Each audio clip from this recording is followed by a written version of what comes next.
Vamos. ¿Arrancamos? Bueno, buenas tardes, buenas noches a todos. Ahí estamos entrando en la noche ya, así que les agradezco a todos por estar acá. Hoy arrancamos un nuevo ciclo, jóvenes, de formación. Está organizado por Andrés Baldrich, que es el referente del área de formación de los jóvenes.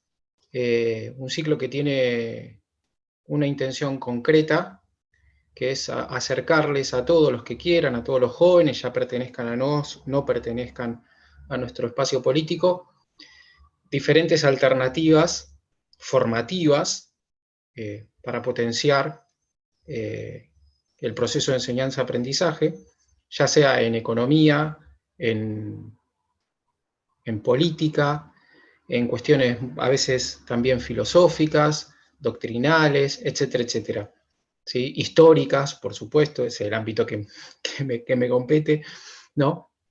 Pero bueno, la intención es no solamente, digamos, que dentro de los jóvenes sea un espacio de militancia, un espacio de, digamos, de acompañamiento a este proceso de formación del partido que es fundamental en este momento para nosotros, sino también que a la par, en los momentos que tenemos libres, en los momentos que estamos un poco más relajados, podamos participar de estos encuentros, formarnos con un objetivo concreto y directo, ¿no? O sea, que todas nuestras intervenciones, eh, que siempre están, ¿no? Que tienen muy buena voluntad, estén fundadas, ¿no? Que esas intervenciones estén fundadas y que en el debate público, en el cual muchas veces vamos a intervenir, y cada vez vamos a intervenir más, la palabra que utilizamos para transmitir, para comunicarnos, esa palabra tenga detrás un bagaje y una potencia que viene dada por la formación que recibimos y que tenemos, ¿no? Eh, Siempre, por supuesto, siempre buscando la verdad, tratando de dejar los sofismas de lado, siempre con una actitud positiva, con una actitud constructiva, eh, dentro de la institucionalidad, por supuesto. Y en este caso, abrimos este ciclo que va a tratar diversos temas, muchas veces los temas que nos van a poner la agenda, nos va a imponer la agenda, muchas veces otros temas que parece que no están conectados con la realidad que tenemos día a día, pero que son muy importantes para fundar nuestros juicios, pero bueno, en este caso vamos a abrir con uno que consideramos que es fundamental, eh, y consideramos que es fundamental porque, bueno, ustedes ya lo van a escuchar, pero ese proceso que se abre eh, con la guerra de Malvinas y posteriormente todavía no ha tenido el tratamiento que merece para poder entender la realidad que tenemos, ¿sí? Es imprescindible que nosotros conozcamos no solamente los sucesos Malvinas, sino los sucesos post-Malvinas, para poder armar digamos, un juicio sobre, no solamente sobre la realidad histórica, sino sobre la realidad que vivimos actualmente, ¿sí? Entonces eso nos parece que es muy importante. Para eso le voy a dejar la palabra, la posibilidad de presentar, ¿sí? Que me parece, digamos, un honor.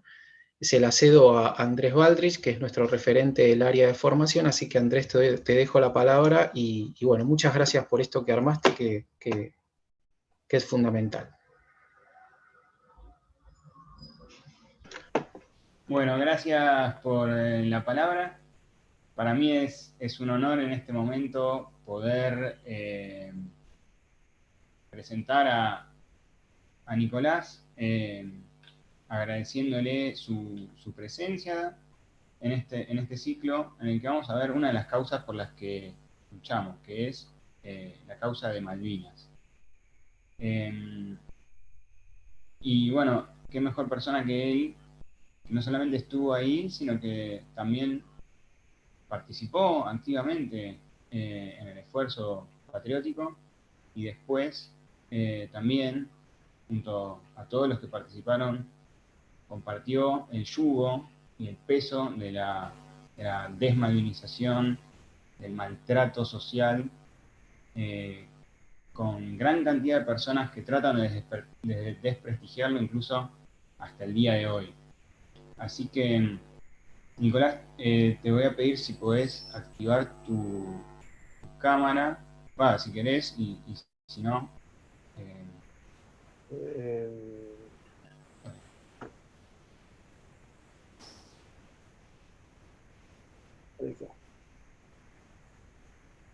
Bueno, Nicolás, aparte de ser una persona que estuvo en las islas, ¿por qué estuvo ahí? Porque fue corresponsal de guerra. Él es periodista, corresponsal de guerra, autor de una buena cantidad de libros, muchos de ellos sobre Malvinas, pero también sobre otros temas que quizá más tarde nos pueda contar. Y bueno, Nicolás, muchas gracias por sumarte con nosotros. No, para mí es un gusto, gracias por invitarme. Yo considero que este espacio, el de ustedes, es la esperanza única que tiene la Argentina. Muchas gracias. Y bueno, te queríamos pedir que nos cuentes a todos nosotros que somos el grupo de jóvenes NOS, que algunos estamos acá en el Zoom y muchos más están viéndonos por YouTube, acerca de el significado de Malvinas y por qué tenemos que luchar por esta ideal y cómo impactó en tu vida. Bueno, Malvinas es importante no solo por el hecho histórico, que eso pertenece al pasado, sino que Malvinas es el futuro de la Argentina, si la Argentina tiene futuro, porque en el estado calamitoso en que está nuestra sociedad desde hace mucho tiempo, lo único que puede levantarla de sus rodillas es la gesta de Malvinas, los valores de Malvinas. Y justamente por eso, evidentemente, los medios dominantes, los políticos, no quieren que se conozca en toda su dimensión esa gesta que tuvo claroscuros como cualquier actividad humana, pero las miserias han sido muchas veces informadas y masticadas hasta el cansancio, hasta la náusea, y las grandezas, que son los hechos heroicos, o sea, el producto de esos valores que se pusieron en juego en Malvinas, son ocultados. ¿Y por qué son ocultados? Porque los políticos no son estúpidos y se dan cuenta de que Malvinas, contada completamente, enteramente, con lo bueno, lo malo y lo feo, va a prevalecer lo heroico, va a prevalecer el sentido de gesta y puede contagiar de esos valores a la sociedad. Y a los políticos no les conviene una sociedad con una vara elevada. Los héroes ponen la vara muy alta. Y una sociedad inspirada en héroes reales, no en los héroes de pacotilla, de pie de barro, como algún futbolista, algún personaje de la farándula, sino los reales, al elevar la vara, la inmunizan a la sociedad contra muchas porquerías y supercherías de los políticos. Es mucho más difícil llevarle las narices, corromper, expoliar a una sociedad que se inspira en héroes reales que la que tiene como norte hacer plata o pasarla bien.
Bueno, hablabas sobre el heroísmo y los verdaderos héroes.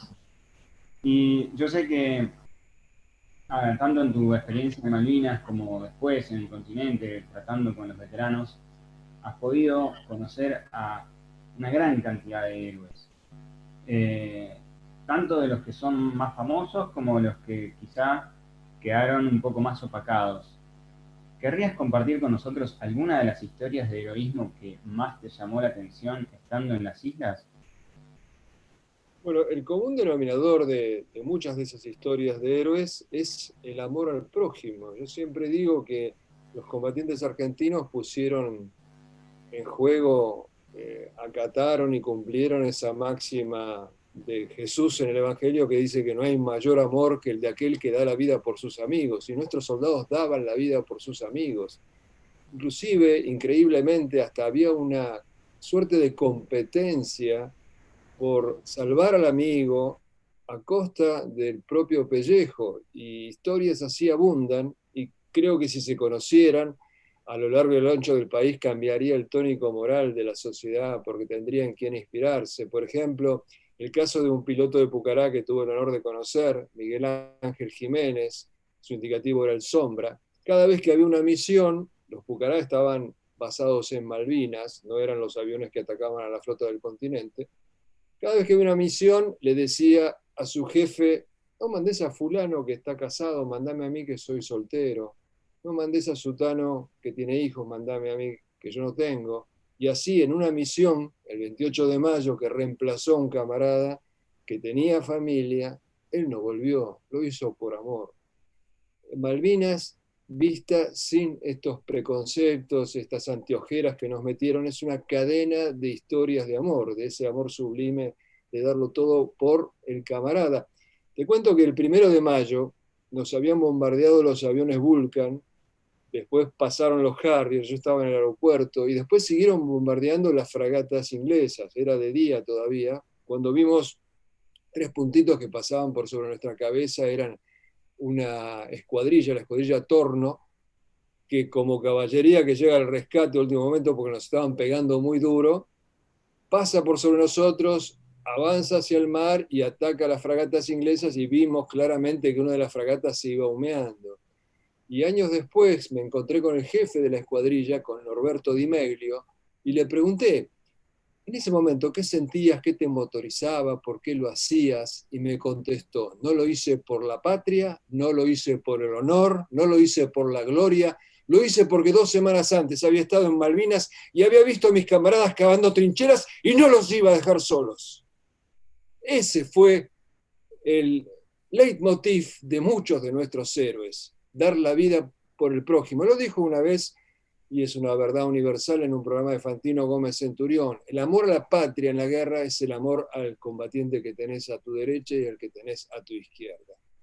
Y bueno, necesitamos contagiarnos de ese amor al prójimo que tenían nuestros combatientes y de ese amor a la patria que tenían los combatientes, y entonces, y solo entonces, vamos a poder cambiar el país. Bueno, hablando de el amor y estas historias que abundan también en en todo Malvinas, de helicópteristas que hacen lo imposible por salvar a una persona, compañeros de trinchera que se comparten lo poco que tienen de comida. Más allá de todo esto que está, de todas estas historias, quizá algunas más ocultas, otras menos. En los días que vos estuviste, ¿quiénes fueron las personas con las que más cotidianamente pasaste tu tiempo? ¿Cómo era un día común en las Malvinas argentinas?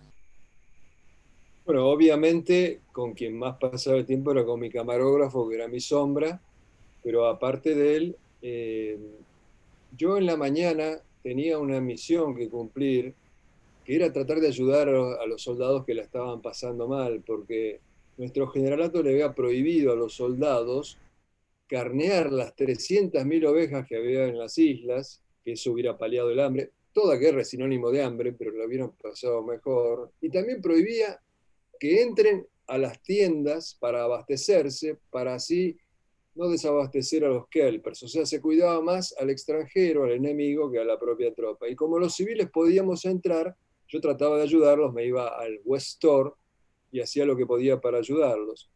Hecho esto, que eran 2 horas por día, nosotros necesitábamos escenas bélicas porque estábamos en una guerra y yo tenía un sensor que no me dejaba mover en las posiciones de ejército. Y encontré la solución yendo al aeropuerto, que era bombardeado 3 y 4 veces por día, hasta habían inventado nombres, ¿no? Estaba el bombardeo del mañanero, después estaba el merendero, todos tenían un calificativo, ya era una cosa cotidiana. Y ahí teníamos las escenas de acción que buscábamos y como era jurisdicción de Fuerza Aérea no me acompañaba este capitán sensor del ejército y podíamos movernos con bastante libertad. Bueno, después a la noche obviamente teníamos que transmitir a Buenos Aires, ya era noche cerrada, era oscuro, era medio peligroso caminar hasta el lugar de transmisión porque se armaban muchos tiroteos entre propia tropa.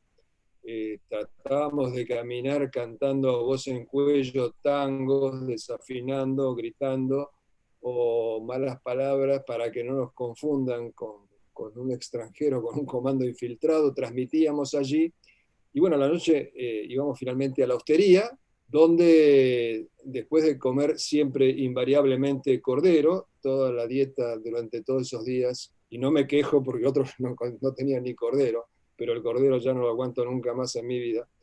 Y se armaban tertulias interesantes con el ruido de los bombardeos ingleses que bombardeaban toda la noche, porque después de aquel 1 de mayo que le pegaron duro a nuestros aviadores, ya no venían a bombardear de día, bombardeaban de noche, toda la noche. Con ese telón de fondo había charlas muy interesantes porque era muy heterogéneo y muy interesante el componente que había de habitantes de esa hostería, la única que quedaba abierta. Estaban los aviadores navales, los capellanes, había gente de inteligencia, había unos médicos civiles que estaban allí, había un buzo retirado, el mayor Rende, y había gente muy culta, muy interesante. Me acuerdo que un sacerdote que recitaba la canción de Rolando en francés, por ejemplo, un lujo. Y bueno, así se hacía la hora de irse a dormir. El dueño, que era un kelper, que nos odiaba, nos cortaba la calefacción, con lo cual dormíamos vestidos porque el frío, aún dentro de la hostería, era bastante importante.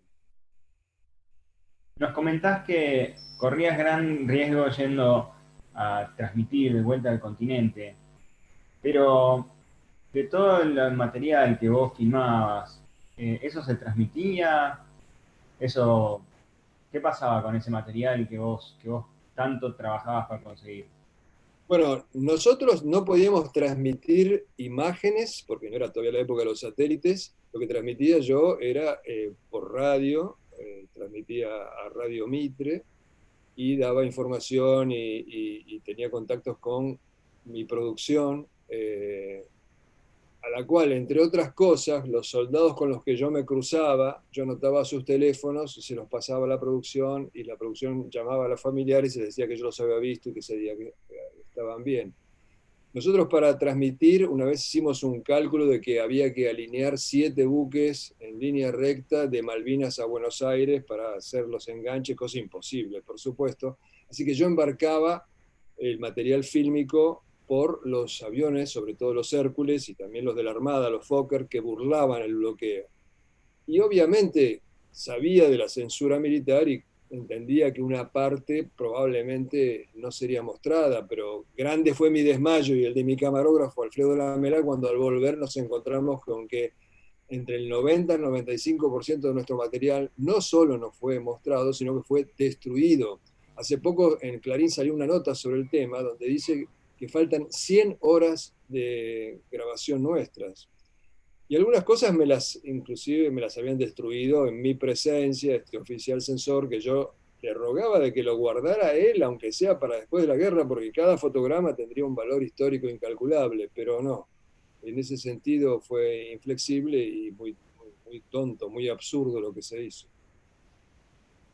¿Y cómo fue eh, la vuelta, la vuelta de la guerra? Bueno, el viaje en sí de vuelta fue bastante accidentado porque nosotros veíamos que Menéndez había adoptado una actitud totalmente pasiva, no, dio nunca una orden de ataque, nunca una orden de contraataque, a pesar de que los oficiales más jóvenes querían salir a buscar a los ingleses. Los soldados conscriptos, muchas veces he escuchado a los soldados conscriptos, ya andaba en las trincheras y tenía mucho contacto con ellos, y me decían a sus suboficiales, salgamos a buscar a los ingleses, la estaban pasando muy mal además en los pozos, salgamos a buscarlos y definamos esto. Bueno, la pasividad de Menéndez nos hacía ver que las cosas pintaban mal, y cuando yo me entero, el día 13 de junio, que Menéndez había decidido la rendición, nosotros no queríamos rendirnos, no queríamos ver la rendición, no queríamos entregar los equipos, y le pido a Menéndez el permiso para abordar el buque Hospital Almirante Irizar, que estaba fondeado en ese momento en Puerto Argentino, y como siempre que yo le pedí algo a Menéndez, la respuesta fue negativa. Nos deprimimos mucho con Lamela, mi camarógrafo, ya dijimos, bueno, vamos a caer prisioneros, no hay nada que hacerle, cuando llega un avión Hércules trayendo un cañón de refuerzo. Y me contacta un suboficial de Fuerza Aérea y me dice, ¿quieren subirse? Sí, conferencié con mi camarógrafo, con otra gente que había por allí, y decidimos subirnos al avión. Y el censor el capitán, me dice, ¿vos le llevás mi valija al continente a mi mujer porque acá se la van a quedar los ingleses? Le digo, bueno, yo se la llevo, pero acercámela al aeropuerto porque yo estoy cargado hasta la manija, no puedo. Bueno, era tal el infierno en el aeropuerto que no se animó, nunca me trajo la valija, porque ya estaban las bengalas inglesas iluminando el cielo, los cañones ingleses estaban reglando la pista, o sea, tratando de pegarle la pista, había PACs, patrullas de Harriers en el cielo, y bueno, nos subimos como unos 100 hombres a ese Hércules una vez descargado el cañón, cuando de repente alerta roja, todos afuera, salimos despedidos por la escotilla esa de los paracaidistas, algunos se quebró. Estuvimos entre las rocas un par de horas mientras las bengalas iluminaban el cielo, hasta que el capitán Borchert dijo, bueno, yo me voy sí o sí, y ya de 100 se habrán subido unos 60, otros prefirieron caer prisioneros antes de subirse a ese vuelo, que en vez de elevarse se pegó al mar y navegamos 2 horas a oscuras esperando el misilazo, que algunos dicen que nos habían tirado, pero bueno, evidentemente si nos tiraron fue esquivado por el piloto, y cuando se prendieron las luces 2 horas después, en que nos rezamos todos los Padre Nuestros y los Ave Marías que caben en 2 horas, había vómitos en el suelo por la tensión terrible vivida. Un suboficial de la Fuerza Aérea, veo que tenía la pistola 9 milímetros en la mano y le digo, macho, ¿a quién querés matar? ¿Qué te pasa? No, es que si entraba un misilazo yo me pego un tiro porque no quiero morir ahogado. Y mi camarógrafo me dijo que se había desmayado durante el vuelo. Y años después, cuando le hacen un estudio por una enfermedad que tuvo, le descubren un infarto, un microinfarto, porque realmente fue un vuelo para el infarto. Y muy triste fue, bueno, todo lo que siguió después, la confirmación de la rendición y el comienzo de esta etapa de desmalvinización, que no es otra cosa que una forma de censura que inició el propio gobierno del proceso militar. Porque el nuevo hombre fuerte del ejército, un general de nombre Cristino Nicolaides, un bruto de marca mayor, decretó lisa y llanamente Malvinas no existió. Entonces por eso escondieron a los soldados, los llevaron a sus casas entre gallos y medianoche, nunca le dieron la más mínima palmada en la espalda, nunca le dieron ninguna contención. Eso comenzó con el régimen militar. Bueno, yo sufrí un coletazo de esa desmalvinización porque a mí era un poco más difícil esconderme, yo era más conocido, pero empezó una campaña de desprestigio, me quitaron el trabajo y bueno, compartí desde otro nivel la desmalvinización que padecieron los combatientes, y si vos haces una encuesta entre ellos, el 99% te va a decir que fue mucho peor por ese motivo la posguerra que la guerra. Eso es así y lamentablemente ya es mayor el número de soldados que murió después de la guerra por las secuelas y la carga que durante la guerra. Entonces te quería consultar, ¿cómo ves todo ese proceso de desmalvinización, de maltrato y olvido y silenciamiento, especialmente ante los soldados que así tenían que volver a integrarse a la vida civil y, si te he visto no me acuerdo, por parte de la más alta jerarquía de la nación. Lo que pasó fue lo que pasa en todas las guerras, ¿no? Hay una famosa frase que dice, "ay de los vencidos".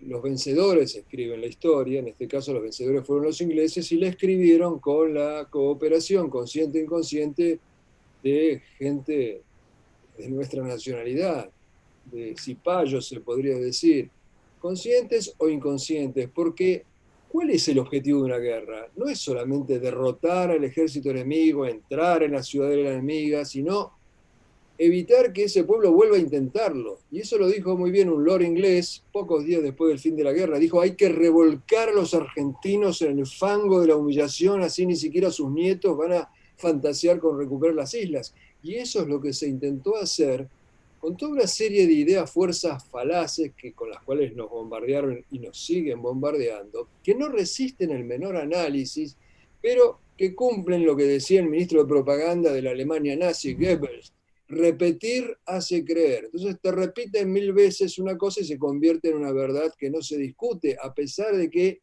si vos la sometés a la duda, se cae a pedazos.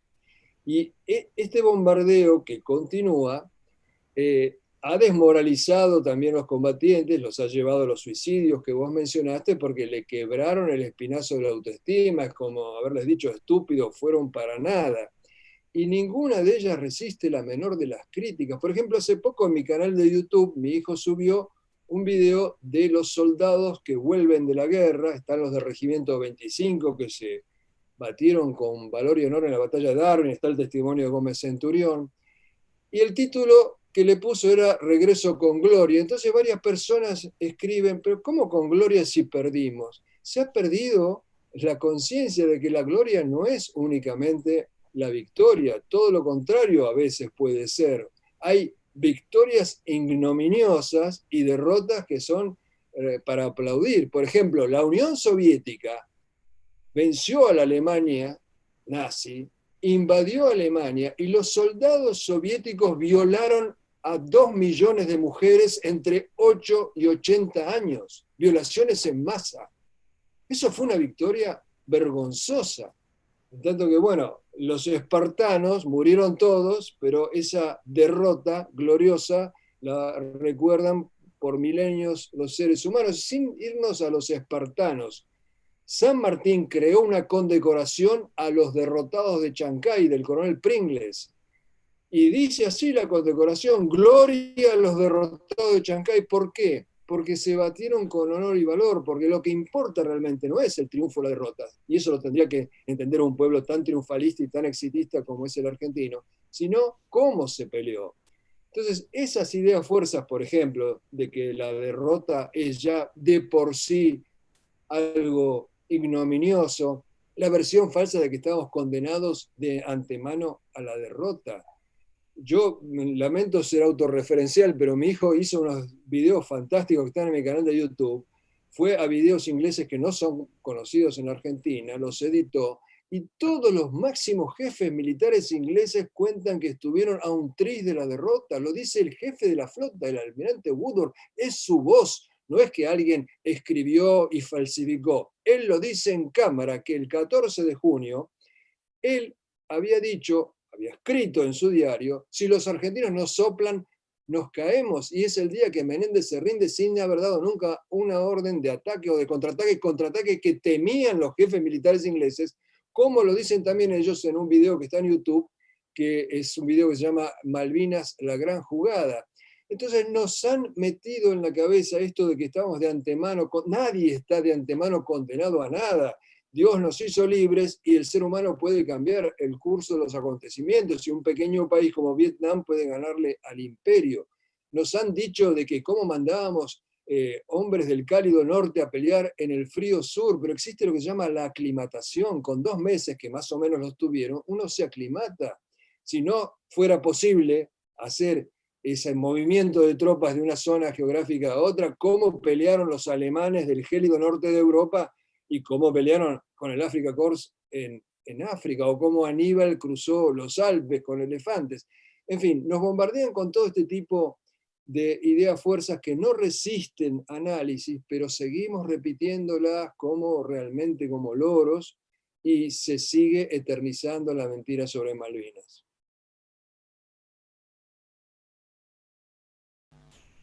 Y de acá en adelante,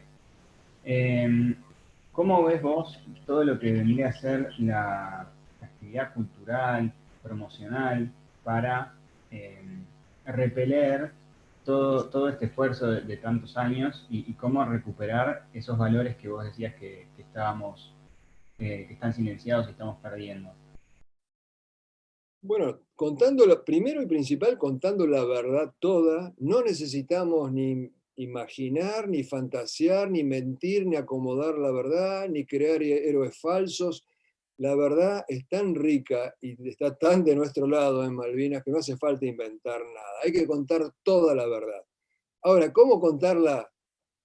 Todos nosotros tratamos de poner nuestro grano de arena, pero no es suficiente, porque lo que tendría que hacer el Estado no lo hace. Al contrario, el Estado conspira contra la verdad de Malvinas, por ejemplo, nombrando como director del Museo de Malvinas a un desmalvinizador, al que es el prototipo del desmalvinizador, el soldado cobarde Edgardo Esteban. Todos nosotros, los que somos conscientes de la importancia de contar la verdad de Malvinas, podemos hablar, por ejemplo, en una charla que con toda la furia suma 200, 300 personas, pero si logramos hacer un canal de televisión, ya nos escuchan 500 o 600.000. Hay un cambio cualitativo muy importante. Yo creo que los jóvenes, lo que tenemos que hacer, dije tenemos porque también me siento joven, a pesar de que mi edad biológica no lo indicaría, los jóvenes deben tomar por asalto los medios. Hace muchos años, a un dirigente joven nacionalista le dije, los patriotas tienen que infiltrar los medios. Me dijo, no, pero para eso hay que tener mucho estómago. Y sí, hay que tener estómago. No hay que de ninguna manera claudicar en ningún principio, pero hay que tomar los medios por asalto, hay que infiltrarlos, hay que hacer llegar nuestra verdad a los medios, como hay que filtrar por eso es una palabra antipática, como hay que copar la política. Tenemos que luchar con las armas del enemigo y así poder llegar a todo el pueblo argentino. Mientras que podamos, seguimos sembrando esas pequeñas semillas que también van dando su fruto, gracias sobre todo a la proliferación y la importancia que han cobrado los medios sociales que permiten evitar la censura de los medios grandes. Pero de todas maneras, los jóvenes, ustedes, deben tratar de llegar al poder y desde allí van a poder crear una nueva Argentina. Mencionabas, bueno, al soldado Esteban, que alguien había hecho una pregunta en los comentarios. Y bueno, también se ha hablado mucho de representaciones cinematográficas bastante vergonzosas. Quería consultarte, bueno, museos, consultarte cuál es el rol que está cumpliendo ahora la cultura y qué manifestaciones culturales ves negativas y también positivas en este contexto. Bueno, la batalla cultural obviamente es clave, la estamos perdiendo todas estas décadas y el enemigo lo entiende muy bien. O sea, cuando los marxistas se dieron cuenta que con el fusil no llegaban al poder en determinados países, optaron por el gramscismo, que es justamente infiltrar la cultura, y tenemos que dar la pelea en el área de la cultura. Reitero, lo positivo es que ahora ese monopolio que tenían antes los grandes medios se ha quebrado por las redes sociales. Uno puede llegar a decenas de miles de personas por los medios sociales e inclusive a esos medios hegemónicos, entre comillas, los puede infiltrar porque mucha gente lee los comentarios y a veces son más interesantes los comentarios o las notas que las notas mismas. Hay que aprovechar eso al máximo, hay que escribir cartas. Hay diarios que las publican. Una carta en el diario La Nación llega a miles y miles de personas. Hay que movilizar todos los recursos en esta batalla cultural. Hay que formarse, por supuesto, porque lo que decía al principio Mario es muy importante, porque la cuestión no es salir a discutir y a debatir, sino a ganar el debate. Y si no estamos preparados, nos van a hacer pasar un papelón. si estamos preparados les vamos a poder ganar, porque tenemos la ventaja de que la gente que pelea en los medios televisivos, por ejemplo, no está demasiado formada ni informada. Entonces, si vos estás con la verdad y encima con la información, no hay manera que te puedan ganar. Hay que ir a batallar a esos medios, hay que llegar y ganarles. La verdad que tenemos vocación de dar esos debates, ir a los medios y presentar causas como estas, que son causas nacionales que tienden hacia la unidad, todos están de acuerdo, hay una pequeña minoría que busca es acallar y bien, como vos decís, aplastar y humillar el sentir de hasta la tercera generación, como bien dijiste. Quería hacerte una consulta que acá me escriben en los comentarios. Me están pidiendo distintas cosas, pedirte que nos cuentes distintas anécdotas, están escribiendo.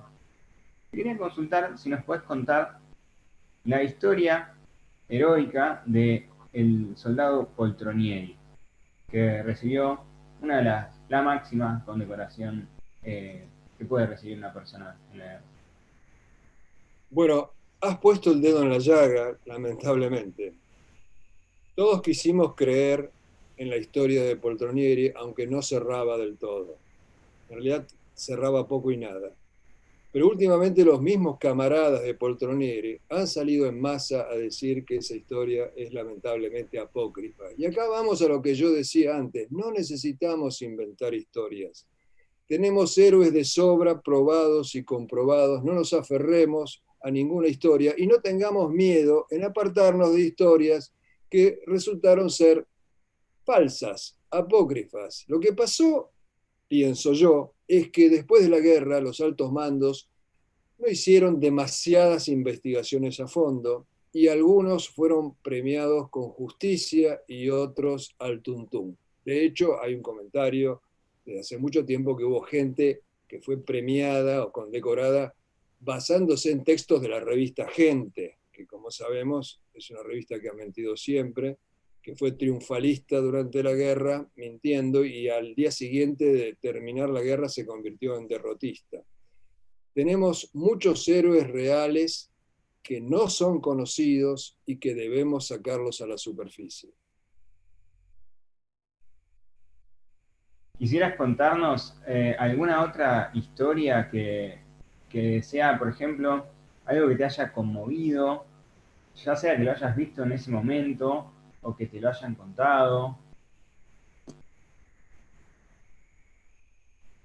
Las historias son muchas y todas son conmovedoras, porque uno está muy sensible en ese momento en que sabe que en cualquier momento te puede caer una bomba de casi 500 kilos en la cabeza y ser tu último momento en la tierra, ¿no es cierto? Y te pasa además que esas personas que te rodean, que probablemente ni conoces sus nombres, los sentís más cerca que cualquier hermano. A mí, por ejemplo, me ha causado muchísima emoción el relato de cómo murió el soldado Falcón, que tantas veces nos han hablado de los pobres chicos de la guerra solamente dignos de lástima. El soldado Miguel Ángel Falcón era un soldado del Regimiento 7 que participó de un contraataque heroico en Monte Longdon al mando de un teniente Castañeda, que fue realmente una misión suicida, porque eran 40 hombres contra centenares de ingleses que ya se habían apoderado de parte del Monte Longdon. Y luego de la sorpresa inicial a la que fueron sometidos los ingleses, quedaron aferrados, como dicen en la jerga los militares, ambos bandos entre las rocas tiroteándose, hasta que en determinado momento el soldado Miguel Ángel Falcón sale al descubierto de la roca que lo protegía, disparando desde la cintura y puteando a los ingleses, hasta que lo abate una ráfaga de ametralladora. Y cae, de alguna manera extraña, como hincándose sobre su fusil, no cae del todo, y de lejos parecía que estaba rezando. Entonces Castañeda le ordena a otro soldado que se acerque y que vea qué es lo que está pasando. Estaba muerto, pero todavía seguía enhiesto. todo un símbolo de nuestro combatiente de Malvinas.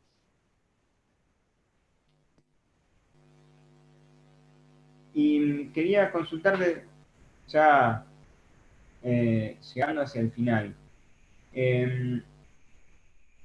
vos tenés tus hijos y tenés también, das muchas charlas a grandes y chicos, ya sea en grandes auditorios o también auditorios más pequeños. Quería consultarte qué mensaje nos podrías dejar como para saber alguna acción concreta y de corto plazo que podamos hacer, más allá de que tenemos esta vocación de llegar al, al poder y de dar los debates en los medios, pero digamos, concretamente, si vos agarraras un grupo de 5 chicos y te preguntaran algo que hacer el día que se levanta la pandemia, ¿cuál sería tu recomendación para la acción? A corto plazo creo que no se puede hacer nada. Acá hay que sembrar, acá hay que construir como hormigas, y reitero, los medios son el principal campo de batalla. La educación, por supuesto, obviamente la educación. Necesitamos profesores de historia, Mario creo que es profesor de historia, necesitamos muchos profesores de historia porque, bueno, lo dijo Bismarck en su momento cuando Alemania estaba en decadencia, el maestro de escuela va a salvar a Alemania. Bueno, si nosotros tuviéramos maestros de escuela como los que tuve yo, este sería otro país. Yo cuando era alumno de la primaria, entraba al grado la maestra, no la profesora, la maestra. Y lo primero que hacía era escribir en el pizarrón las Malvinas son argentinas. Y nos enseñaban cómo ser argentinos con el ejemplo de San Martín, de Belgrano, del negro Falucho, del sargento Cabral, y tenemos sus equivalentes caminando entre nosotros, no los aprovechamos, no se enseñan sus nombres en los libros de historia. Entonces, a corto plazo es facilismo, ¿no? A largo plazo forjemos maestros, forjemos profesores, forjemos polemistas, forjemos periodistas, forjemos políticos. Esto no se va a resolver en poco tiempo. Sembremos y triunfaremos. Es muy, muy inspirador lo que nos contás. Quería consultar si alguno de los chicos que están en el Zoom tiene alguna pregunta más para hacer. Yo creo que estuve levantando todas las que ponían en los comentarios. Si alguien tiene alguna pregunta, la puede escribir ahora. La verdad que es un honor tener a un exponente de este tema pudiendo hablar con nosotros y regalándonos un momento de su tiempo. Y bueno, te voy a hacer la última pregunta y con esto ya te voy a agradecer. ¿Cuál puede ser la mejor táctica, sin necesidad de recurrir a la fuerza, para recuperar la soberanía de las islas? Bueno, a mí me preguntan muchas veces, ¿la Argentina va a poder recuperar Malvinas? Y yo respondo lo que comenté antes. No sé si la Argentina puede recuperar Malvinas, pero sí sé que Malvinas puede recuperar la Argentina. Los valores de Malvinas pueden recuperar la Argentina. Y si nosotros recuperamos la Argentina, que eso es lo más urgente, si tenemos de nuevo Fuerzas Armadas, porque hoy carecemos de ellas, si tenemos un gobierno nacional, Malvinas puede caer en nuestras manos, como vos decís, sin el uso de la fuerza, como una fruta madura, porque Inglaterra está al borde de una implosión demográfica. Los ingleses no se reproducen, los ingleses se han ido de la política internacional, se les está por ir a Escocia, se fueron de Europa.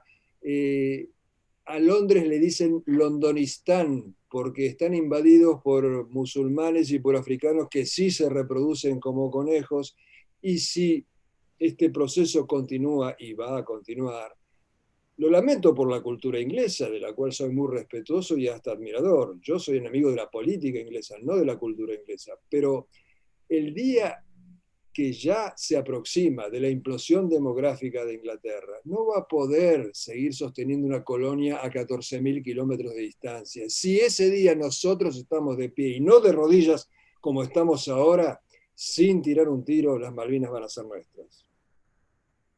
Ahí, perdón, me estuvieron llegando un par de preguntas más. Eh, la primera es, eh, dice, tuvimos un visionario de lo que nos está pasando ahora, y fue el coronel Seineldin. ¿Qué opina Nicolás sobre el mismo? El teniente coronel Senaldín en Malvinas fue un muy buen oficial, pero no entró en combate. Nos quedamos con las ganas de saber qué pasaría si entraba en combate, porque incluso los jefes de las compañías de comandos, Castañeto y Rico, al ver la pasividad de Menéndez y considerando el gran prestigio que tenía Senaldín en Malvinas, le ofrecieron encabezar una defensa en serio y él rechazó el ofrecimiento. Así que en ese sentido nos quedamos con la incógnita. Y por último, te vamos a consultar qué libros, tuyos y también de otros autores, nos recomendarías. Bueno, hay muchos libros muy buenos. Muy buen libro es el de una persona que ideológicamente no nos es afín, pero hay que reconocer que es un excelente libro, que es Isidoro Ruiz Moreno, Comandos en Acción. Hasta tal punto no nos es afín que en la tapa del libro puso a soldados ingleses. Es un libro sobre comandos argentinos, pero puso soldados ingleses. Pero igualmente el libro hay que leerlo. Están los libros de Pablo Marcos Rafael Carballo, uno de los haces de nuestra aviación, Cruz al heroico valor en combate, Halcones sobre Malvinas. Carballo es un referente máximo de lo que es la malvinización, y además yo recomiendo a todo el mundo que trate de ir a sus charlas o de ver sus videos o de conocerlo personalmente, porque Carballo no solo enseña de Malvinas, Carballo enseña de la vida. Carballo es realmente un héroe y un santo, las dos cosas. Los libros de Carballo, sine qua non. Hay un muy buen libro sobre la infantería en Malvinas, que es el libro de Lautaro Jiménez Corbalán. Hay lo que está faltando, porque está agotado este libro, un librito de Juan Luis Gallardo, que no es combatiente, es un escritor y poeta, que se llama Malvinas para chicos argentinos. Necesitamos literatura infantil, que no hay. Este libro está agotado. Yo hace mucho que insisto en que debería ser reeditado, pero hasta ahora no lo fue. Es un libro para tener en cuenta, ya que tenemos que sembrar entre los jóvenes, necesitamos historias de ese tipo. Y alguien mencionó, vos lo mencionaste, de que nos falta la película, ¿no?, de Malvinas. Una película puede ser el antes y el después de la malvinización, una buena película. Puede ser un parteaguas. En Rusia, donde sigue disfrazada de alguna manera la dictadura comunista, había un héroe que era vilipendiado porque era el jefe de los ejércitos blancos en Siberia, el almirante Kolchak. Y un día hicieron una película de guerra sobre el almirante Kolchak, que se llama justamente El Almirante, y ese día cambió la opinión pública en torno a ese hombre. Una película de Malvinas que no sea dedicada a los soldados llorones como hasta ahora, sino que cuente una película de combate, una película de guerra, una película tipo de las que hace Mel Gibson. Bueno, necesitamos no solo dinero, necesitamos un director talentoso y honesto, que también lanzo el desafío entre los jóvenes de no saber si un director talentoso y honesto nace entre sus filas.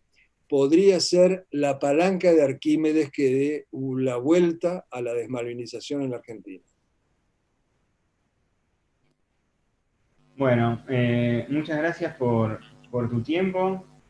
Gracias por mencionarlo a Carballo, que realmente sus videos los videos de sus charlas y sus entrevistas son muy inspiradores. Ojalá lo podamos tener en este ciclo de charlas algún día. Y bueno, muchas gracias por tu tiempo, realmente es muy inspirador todo lo que nos decís. Y espero de acá a el año que viene poder tenerte de vuelta en la charla y compartir qué avances hayamos logrado conseguir. Será un gusto y un honor. Muchos éxitos en el trabajo de ustedes. Muchas Nosotros, gracias. los jóvenes, vamos a ganar. Muchas gracias, Nicolás.